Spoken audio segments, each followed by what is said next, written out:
നമസ്കാരം. ഫിംഗർ പ്രിന്റിലേക്ക് സ്വാഗതം. കുറ്റകൃത്യങ്ങളുടെ വ്യവഹാരങ്ങളുടെ ലോകത്തെ പ്രധാന സംഭവങ്ങളിലേക്ക്. കോതമംഗലത്ത് കാമുകനെ കാമുകി വിഷം കൊടുത്ത് കൊലപ്പെടുത്തിയ സംഭവത്തിൽ നിർണായക വിവരങ്ങൾ പുറത്തുവന്നു. സെബാസ്റ്റ്യനെ കുറിച്ചുള്ള ഞെട്ടിക്കുന്ന വിവരങ്ങൾ അയൽവാസികൾ വെളിപ്പെടുത്തി. മാനസിക രോഗിയെ പ്രണയിച്ച് വിവാഹം കഴിച്ച വനിതാ ഡോക്ടർക്ക് ദാരുണ അന്ത്യം. കൊച്ചിയിൽ തിമിംഗല ഛർദി വിൽക്കാനുള്ള നീക്കം പോലീസ് പൊളിച്ചു. രണ്ടുപേരെ പോലീസ് അറസ്റ്റ് ചെയ്യുകയും ചെയ്തു.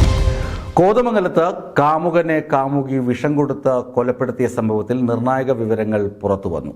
കള്ളനാശിനി റെഡ്ബുൾ എന്ന എനർജി ഡ്രിങ്കിൽ കലർത്തിയാണ് അധീന സ്വന്തം കാമുകനെ വകവരുത്തിയതെന്ന് പോലീസ് തെളിയിച്ചു.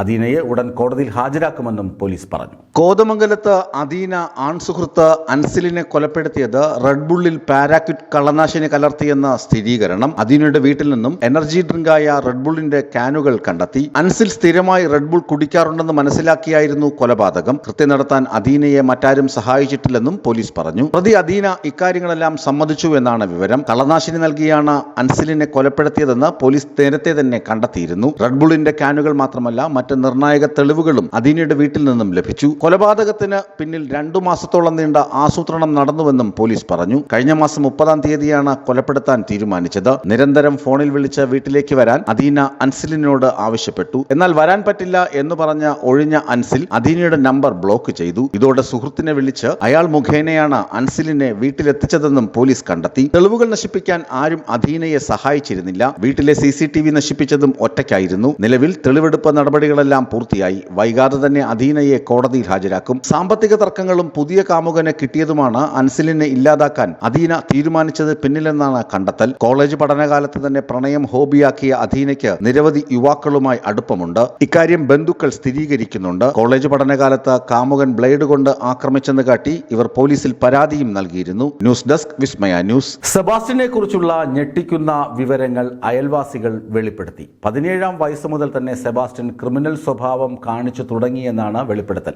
സ്വന്തം പിതാവിന്റെ അടുത്ത 3 ബന്ധുക്കളെ സ്വത്ത് തർക്കത്തിന്റെ പേരിൽ വിഷം കൊടുത്തു കൊല്ലാൻ സെബാസ്റ്റ്യൻ ആ ചെറിയ പ്രായത്തിൽ ശ്രമിച്ചിരുന്നുവെന്നാണ് വെളിപ്പെടുത്തൽ. 3 സ്ത്രീകളുടെ ദുരൂഹ സാഹചര്യത്തിൽ കാണാതായ കേസിലെ പ്രതി സെബാസ്റ്റ്യനെ കുറിച്ച് നിർണായക വെളിപ്പെടുത്തലുകളുമായി സമീപവാസികൾ. 17-ാം വയസ്സിൽ തന്നെ സെബാസ്റ്റ്യന് ക്രിമിനൽ സ്വഭാവമുണ്ടായിരുന്നു എന്നാണ് ഞെട്ടിക്കുന്ന വെളിപ്പെടുത്തൽ. ഇയാൾ ബന്ധുക്കൾക്ക് ചോറിൽ വിഷം കലർത്തി കൊല്ലാൻ ശ്രമിച്ചു എന്നാണ് അയൽവാസികൾ വെളിപ്പെടുത്തിയത്. സ്വത്ത് തർക്കത്തിന്റെ പേരിലാണ് പിതാവിന്റെ അടുത്ത 3 ബന്ധുക്കൾക്ക് സെബാസ്റ്റ്യൻ വിഷം നൽകിയത്. തലനാരിഴയ്ക്ക് അന്ന് അവർ രക്ഷപ്പെട്ടു. തുടർന്ന് സഹോദരങ്ങളുമായും അയൽവാസികളുമായും സെബാസ്റ്റ്യൻ പലപ്പോഴും വഴക്കുണ്ടാക്കി. സമാധാനപ്രിയനാണെന്ന് തോന്നുമെങ്കിലും പക തോന്നിയാൽ ഏതു മാർഗത്തിലൂടെയും ആക്രമിക്കുകയാണ് ഇയാളുടെ സ്വഭാവം. 10-ാം ക്ലാസ് വരെ പഠിച്ച ശേഷം സ്വകാര്യ ബസിൽ ക്ലീനറായും ടാക്സി ഡ്രൈവറായും സെബാസ്റ്റ്യൻ ജോലി ചെയ്തു. അങ്ങനെയാണ് വാഹന വസ്തുവിൽപ്പന ഇടനിലക്കാരനായത്. പലർക്കും പണം പലിശയ്ക്ക് നൽകി. കടത്തിലായവരെ പണം നൽകി സഹായിച്ച് അവരുടെ ഭൂമി സ്വന്തമാക്കി. അതേസമയം സെബാസ്റ്റ്യന്റെയും സുഹൃത്ത് റോസമ്മയുടെയും വീട്ടുവളപ്പിൽ ക്രൈംബ്രാഞ്ച് കഴിഞ്ഞ ദിവസം പരിശോധന നടത്തിയിരുന്നു. കാണാതായ ജൈനമ്മയുടേതെന്ന് സംശയിക്കുന്ന വാച്ചിന്റെ ഭാഗങ്ങൾ സെബാസ്റ്റ്യന്റെ വീട്ടിലെ അടുപ്പിൽ നിന്നും ലഭിച്ചു. കത്തിക്കരിഞ്ഞ നിലയിലാണ് വാച്ച്. തറയിലും ഭിത്തിയിലുമായി കൂടുതലിടങ്ങളിൽ രക്തക്കറയുടെ സാന്നിധ്യവും തിരിച്ചറിഞ്ഞു. ഒരു ജോഡി റബ്ബർ ചെരുപ്പും ലഭിച്ചു. കടകരപ്പള്ളി സ്വദേശിനി ബിന്ദു പത്മനാഭനെ കാണാതായ കേസ് അന്വേഷിക്കുന്ന സംസ്ഥാന ക്രൈംബ്രാഞ്ചാണ് പോലീസ് സഹകരണത്തോടെ പരിശോധന നടത്തിയത്. ന്യൂസ് ഡെസ്ക് വിസ്മയ ന്യൂസ്.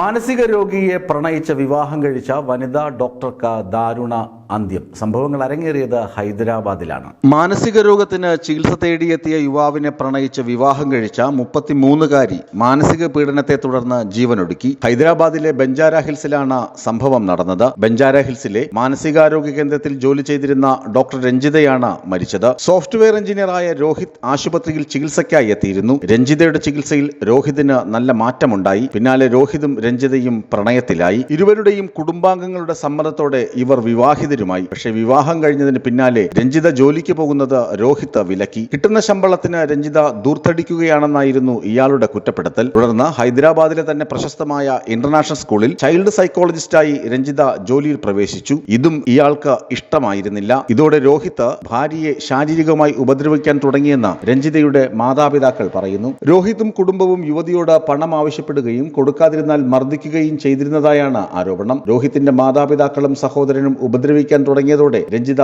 കടുത്ത മാനസിക സമ്മർദ്ദത്തിലായി. ജൂലൈ 16-ന് അമിത അളവിൽ ഉറക്ക ഗുളിക കഴിച്ച രഞ്ജിത ആത്മഹത്യയ്ക്ക് ശ്രമിച്ചിരുന്നു. കൃത്യസമയത്ത് ചികിത്സ ലഭിച്ചതുകൊണ്ട് അന്ന് ജീവൻ രക്ഷിക്കാൻ കഴിഞ്ഞു. സ്വന്തം മാതാപിതാക്കൾക്കൊപ്പം വീട്ടിലേക്ക് മടങ്ങിയെത്തിയ രഞ്ജിത പിന്നീട് ജൂലൈ 28-ന് 4 നില കെട്ടിടത്തിലെ ശുചിമുറിയുടെ ജനാലയിലൂടെ പുറത്തേക്ക് ചാടി. ഗുരുതരമായി പരിക്കേറ്റ രഞ്ജിതയെ ആശുപത്രിയിൽ എത്തിച്ചെങ്കിലും മരണം സ്ഥിരീകരിച്ചു. യുവതിയുടെ മരണത്തെ തുടർന്ന് ആത്മഹത്യാ പ്രേരണയ്ക്ക് രോഹിത്തിനും കുടുംബത്തിനുമെതിരെ പോലീസ് കേസെടുത്തിട്ടുണ്ട്. ന്യൂസ് ഡെസ്ക് വിസ്മയ ന്യൂസ്. കൊച്ചിയിൽ തിമിംഗല ഛർദി വിൽക്കാനുള്ള നീക്കം പോലീസ് പൊളിച്ചു. 2 പേരെ പോലീസ് അറസ്റ്റ് ചെയ്യുകയും ചെയ്തു. ഏകദേശം 1.5 കിലോ തിമിംഗല ഛർദി പ്രതികളിൽ നിന്നും പോലീസ് പിടിച്ചെടുത്തു. കൊച്ചിയിൽ ആംബർഗ്രീസ് എന്ന തിമിംഗല ഛർദി വിൽക്കാനുള്ള ശ്രമം പൊളിച്ച പോലീസ് സംഭവത്തിൽ 2 യുവാക്കളെ ഡാൻസ് ഓഫ് അറസ്റ്റ് ചെയ്തു. ഇവരിൽ നിന്നും 2.5 കോടി രൂപ വിലമതിക്കുന്ന 1 കിലോ 35 ഗ്രാം ആംബർഗ്രീസ് പോലീസ് പിടിച്ചെടുത്തു. ഫോർട്ട് കൊച്ചി സ്വദേശി മുഹമ്മദ് സുഹൈൽ, ലക്ഷദ്വീപ് കൽപ്പേനി സ്വദേശി സുഹൈൽ സഹീർ എന്നിവരാണ് പിടിയിലായത്. 2 ദിവസത്തെ രഹസ്യ നീക്കത്തിനൊടുവിൽ കഴിഞ്ഞ ദിവസം പുലർച്ചെയാണ് പ്രതികളെ പോലീസ് പിടികൂടിയത്. ഫോർട്ട് കൊച്ചിയിലെ ഒരു ബേക്കറി ജീവനക്കാരനായ കൽപ്പേനി സ്വദേശി സുഹൈൽ നാട്ടുകാരൻ നൽകിയ തിമിംഗല ഛർദി രഹസ്യമായി കേരളത്തിലെത്തിച്ച് കൂട്ടുപ്രതിയായ മുഹമ്മദ് സുഹൈലുമായി ചേർന്ന് വിൽക്കാൻ പദ്ധതിയിട്ടു. DANSAF CI Jimmy Jose ഇക്കാര്യം മണത്തറിഞ്ഞു. ഒരു വ്യാജ ഫേസ്ബുക്ക് പേജ് ഉണ്ടാക്കി അതിൽ വിൽപ്പനയ്ക്കായി ഇവർ പോസ്റ്റ് ചെയ്തിരുന്നു. ഈ പേജ് പോലീസിന്റെ ശ്രദ്ധയിൽപ്പെട്ടതോടെയാണ് അന്വേഷണം തുടങ്ങിയത്. വ്യാജ അക്കൗണ്ടിലൂടെ പ്രതികളുമായി ബന്ധപ്പെട്ട പോലീസ് 1 കിലോഗ്രാം തിമിംഗല ഛർദിക്ക് 35 ലക്ഷം രൂപ വാഗ്ദാനം ചെയ്തു. വിലപേശലിനൊടുവിൽ ഇത് 25 ലക്ഷം രൂപയിൽ ഉറപ്പിച്ചു. ഈ വിവരങ്ങൾ സൈബർ പോലീസ് ഡാൻസ് ഓഫിന് കൈമാറി. ചൊവ്വാഴ്ച ഫോർട്ട് കൊച്ചി റോറോ ജെട്ടിക്ക് സമീപം 35 ഗ്രാം സാമ്പിളുമായി എത്തിയ മുഹമ്മദ് സുഹൈലിനെ കസ്റ്റമർ എന്ന വ്യാജേന എത്തിയ പോലീസ് പിടികൂടുകയായിരുന്നു. സാമ്പിൾ പരിശോധിച്ച ശേഷം ഇടപാട് ഉറപ്പിക്കാമെന്ന് പോലീസ് അറിയിച്ചിരുന്നു. വൈകിട്ട് തിരിച്ചെത്തി പണം നേരിൽ നൽകണമെന്ന് പ്രതി ആവശ്യപ്പെട്ടപ്പോൾ ബലം പ്രയോഗിച്ചായിരുന്നു അറസ്റ്റ്. തുടർന്ന് പുലർച്ചെ താമസ സ്ഥലത്ത് നിന്നും കൽപ്പേനി സ്വദേശിയെയും പോലീസ് കസ്റ്റഡിയിലെടുത്തു. തിമിംഗല ഛർദി പ്രതികൾക്ക് കൈമാറിയ കൽപ്പേനി സ്വദേശിയെ കണ്ടെത്താനുള്ള തീവ്ര ശ്രമത്തിലാണ് പോലീസ് സംഘം. ന്യൂസ് ഡെസ്ക് വിസ്മയ ന്യൂസ്. ഫിംഗർ പ്രിന്റ് പൂർണ്ണമാകുന്നു. കൂടുതൽ വാർത്തകളും വിശേഷങ്ങളുമായി നാളെ കാണാം. നന്ദി, നമസ്കാരം.